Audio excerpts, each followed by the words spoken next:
I ran into this last week. Here's what fixed it for me. Setting up an eSIM on your Samsung device with Bell can be straightforward if you follow the right steps. Here is how to do it. Step 1. Check compatibility.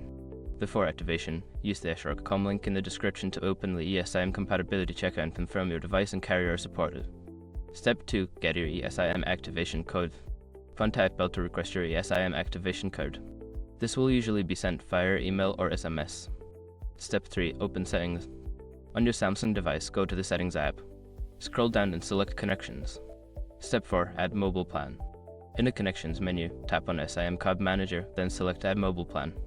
Use your camera to scan the QR code provided by Bell. Step 5. Follow on-screen instructions. After scanning the QR code, follow the prompts to complete the setup.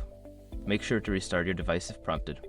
If you encounter a message about a failed activation, double-check that you have a stable internet connection and that the QR code is scanned correctly. I hope this guide helps you set up your eSIM smoothly. If you have any questions, feel free to ask.